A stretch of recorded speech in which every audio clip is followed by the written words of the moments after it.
Hi, my name is Kahla and welcome to my channel. Today we're going to be talking about 10 of my most favorite K-dramas, and if you haven't seen them, then maybe you should give them a watch. So I didn't rank these dramas in any specific order because I really like all of them, but I did save my most favorite drama for last. So first up is Weightlifting Fairy Kim Bok-joo. This drama is about a college student named Kim Bok-joo who's on the weightlifting team at her school, and she has a dream of becoming a weightlifting champion. She doesn't have much experience with romance, but during the drama she experiences her first love. And she also meets a childhood friend, and we see her kind of like fumble through this awkward stage of like liking a guy but not knowing if he likes her back. The chemistry between Bok-joo and her friends was so enamoring.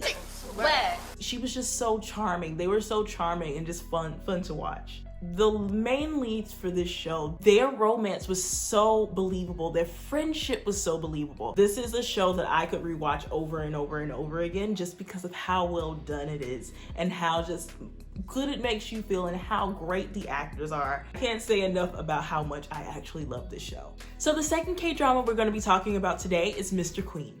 So Mr. Queen is about a present-day chef who gets trapped inside the body of a Joseon-era queen.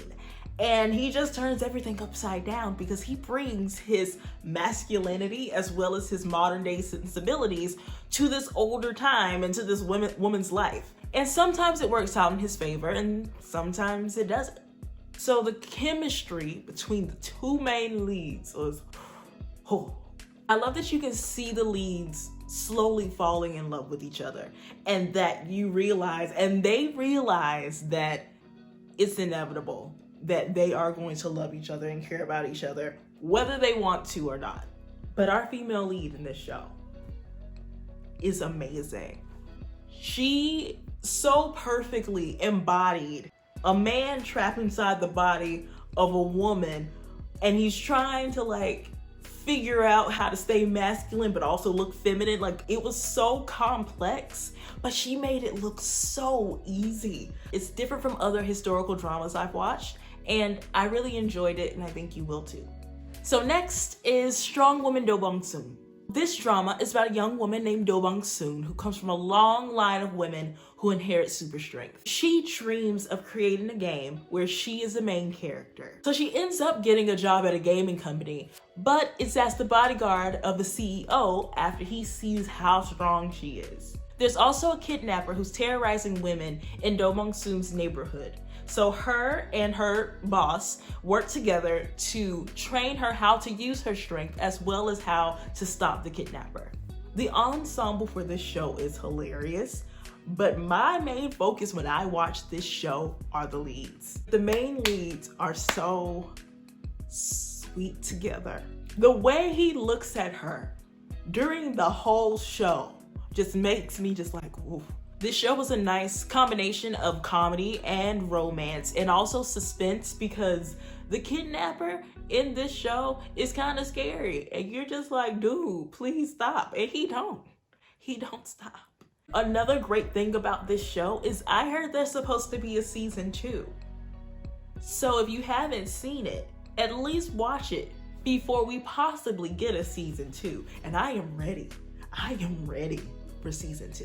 So next up is Goblin, or Guardian, the Great and Lonely God. So this drama is about Kim Shin, who was once a military general.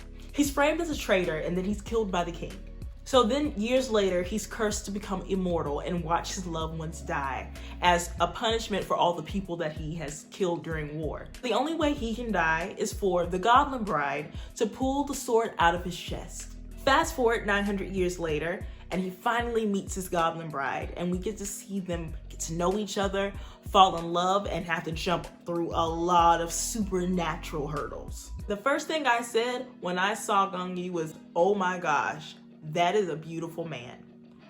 And I stand by that statement, cause he is. When I finished this show, I missed the cast so much. I miss their dynamic, I miss their friendships. The writing is so great that you feel like you know these characters and you become invested in their well-being and you really, really want the best for them overall. This show has a great OST, a great cast, great writing. It has Gumiho. So if you haven't seen it, you should watch it. So our next drama on this list is True Beauty. So this show is about a girl who's badly bullied because of her looks. She starts watching tutorials online to learn how to change up her look. She eventually goes to this new school where no one knows her, and she becomes like the goddess of this school because of her newfound beauty. So no one at her school knows what she looks like without makeup, and she tries really, really hard to hide her secret. This show gave me more second lead syndrome than I've had with any show ever. Han So-joon, the way I wanted this man to win, even though I knew he wouldn't. I would have chosen him. Of the two, I would have chosen him. Like, the second lead syndrome was strong with this one. The friendships in this show felt just as important as the romantic relationships. It kind of shows that it takes a village. Like, love is great and romance is great, especially if it changes you for the better. But having a good community of people around you is just as important. If you are someone who falls victim to second lead syndrome and you own that, this is the show for you. Next up is Itaewon Class. Itaewon Class is about a young man named Park Seo-wi who seeks revenge after his father dies in an accident caused by the son of the founder of a large company named Janga Group. Park Seo-wi decides that the best way for him to get revenge is for him to create his own team and to create a company that goes head to head with Janga Group. So this drama has a special place in my heart because it is the drama that convinced me to start binging other K-dramas. This show is a wonderful hodgepodge of personalities. And I won't say that all the characters are likable, but they're not all meant to be likable. They're meant to be like people, and people aren't always likable. What makes it so strong to me is the character development for all the characters, whether they progress or regress, all of them change in some way. One thing I will say about the lead character that I really, really liked is that he knows what he wants. He's not willing to compromise his morals in order to get ahead. His pursuit of what he wants, his undying pursuit of what he wants, makes the characters around him also realize what they want for themselves, and they actively go seek it out. I think at the time I watched this show, I needed that message, and so that's why it's on this list. So the next drama on the list is While You Were Sleeping. While You Were Sleeping is about a young woman who has dreams about bad things happening in the future. But the thing is, she's not actually able to change the outcome of that future. But then she meets a prosecutor who also has dreams, but he's actually able to change what happens. So they work together along with a police officer who also has dreams in order to stop these unfortunate events from coming true. This was another show that gave me second lead syndrome because this was the show that introduced me to Jung Hae-in, and I just think he is beautiful. That is one of the healthiest, non-toxic love triangles that I have ever seen. I've never seen a love triangle that lacked so much toxicity. It was so healthy. It's been a while since I watched this show, but I do remember really liking the overall plot and the fact that within the overall plot, there were little mini plots. So everything felt connected, but there was enough difference in the plot where you didn't get bored. So the next drama on my list is Squid Game. This show is about a divorced father who's in an incredible amount of debt. And he accepts an offer to play a game where if he wins, he'll win 45.6 billion won. But the thing is, those games don't turn out to be what he expects them to be. He and the other contestants find out that if you lose a game, you lose your life. There's a lot of beautiful people in this cast. Like, they rough them up, but this is a gorgeous cast of people. The relationship between these characters are so important, not only to the development of the story, but also to their personal stories and their personal character development or regression. In my opinion, the writing for the show is smart. It does reflect some other things that have been written before.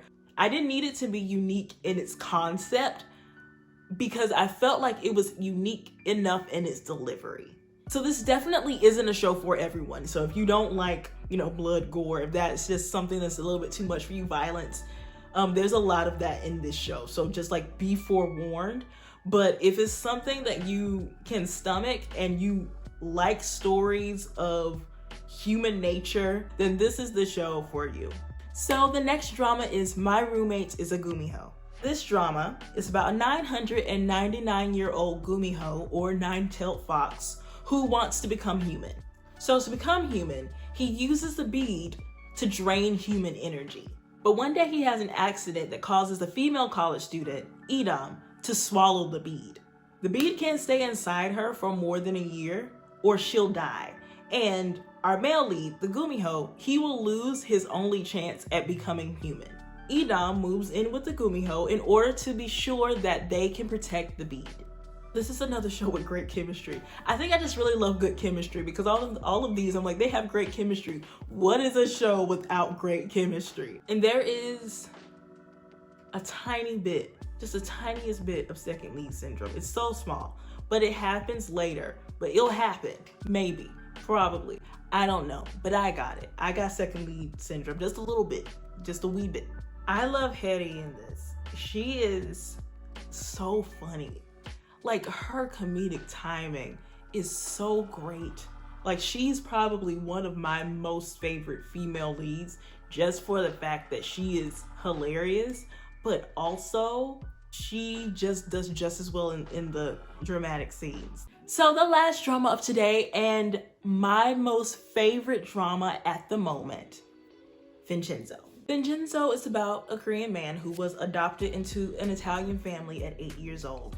And when he grew up, he became a lawyer for the mafia. He ends up fleeing Italy after he was almost killed, and he goes to Korea in order to recover 1.5 tons of gold that is stashed under a plaza that he owns. The only problem is that there's this other company, this big company named Babel Group, that is trying to illegally take claim of his building. So he works with the other residents of the plaza in order for him to stop Babel Group and get revenge. They worked so well off each other that they felt like a family. It wasn't what I was expecting, because I was expecting the show to have more of a dramatic feel all the way through, but it doesn't. Like, one moment you're emotional because somebody just died, and then the next you're laughing because it's funny. The show was funny, and I wasn't expecting that. This is actually a really funny show, despite its content. I love this show so much. I actually consider it like just this great work of art. But the thing about great works of art is that they make you appreciate other great works of art, which is why I have a few more K-dramas to recommend, but I won't do them in this video. I'll save them for my next one. So until then, bye-bye.